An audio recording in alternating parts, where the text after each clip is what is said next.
Ladies and gentlemen, welcome back to GreenGround, where we dive deep into the latest happenings in the world of politics, tech, and everything in between. I'm your host, Alvin, and today we're talking about a development that's got Washington buzzing and Silicon Valley scratching its head.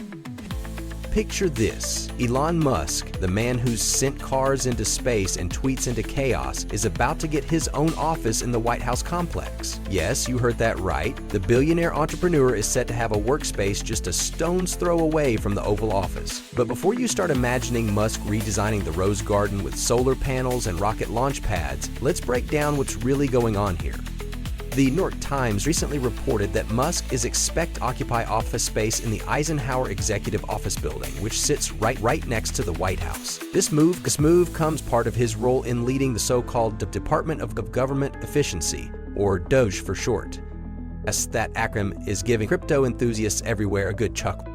Now, let's be clear, DOGE isn't your typical government department. It's not even an official part of the government. Think of it more as an advisory panel on steroids, with Musk and his partner in cost-cutting crime, Vivek Ramaswamy, at the helm. Their mission? To slash government spending and streamline federal agencies. It's like Marie Kondo meets Uncle Sam, but instead of asking if things spark joy, they're asking if they spark efficiency.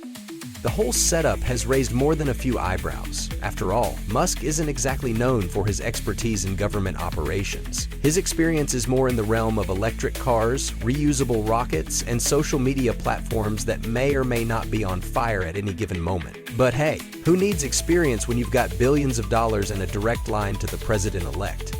Speaking of which, let's talk about the Trump factor. Donald Trump, in his infinite wisdom, has decided that what the government really needs is a tech billionaire and a former pharmaceutical executive to tell it how to run things. It's like hiring a pastry chef to fix your plumbing. Sure, they might come up with some creative solutions, but you're probably going to end up with a kitchen full of croissants and a still leaking pipe. But wait, there's more. The DOGE initiative isn't just about Musk and Ramaswamy sitting in a fancy office brainstorming ways to cut red tape. Oh no, they're planning to send their own people, unpaid volunteers mind you, into various federal agencies. These Silicon Valley types will be embedding themselves in government departments for 6-month stints, presumably to observe and report back on all the inefficiencies they find. Can you imagine the scene? A hoodie-wearing tech bro sitting in on a Department of Agriculture meeting suggesting they pivot to a more agile approach to corn subsidies? Or maybe a venture capitalist advising the Treasury on how to make the dollar more disruptive. It's like a fish-out-of-water comedy, except the water is taxpayer money and the fish are, well, you get the idea. Now, some might argue that bringing fresh perspectives into government isn't such a bad idea. After all, the federal bureaucracy isn't exactly known for its nimbleness or efficiency. But there's a big difference between bringing in outside experts and essentially allowing a group of wealthy individuals to play government without any real accountability or authority. And let's not forget the potential conflicts of interest here. Musk's companies have billions of dollars in government contracts. Having an office just down the hall from the president raises some pretty serious questions about influence and access. It's like putting a fox in charge of henhouse security and then giving him a backstage pass to the chicken coop. But perhaps the most intriguing aspect of this whole DOGE saga is its ambitious goal of cutting $2 trillion from the federal budget. That's trillion with a T, folks. To put that in perspective, it's like trying to lose weight by cutting off a limb. Sure, you'll see results on the scale, but you might have some trouble walking afterward.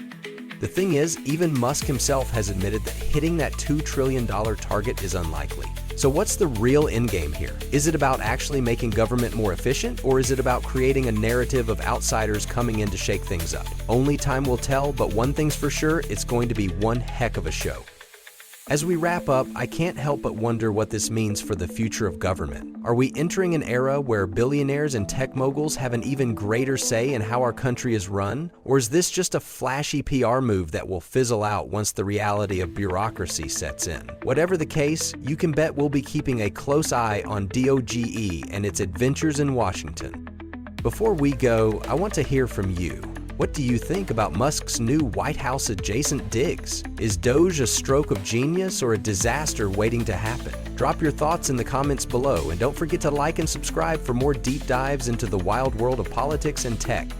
Remember, there's more information in the description if you want to dig deeper into this story. And if you've got questions or topics you'd like us to cover in future episodes, let us know in the comments. Until next time, this is Alvin for GreenGround reminding you that in the game of politics, sometimes the most interesting moves happen off the board.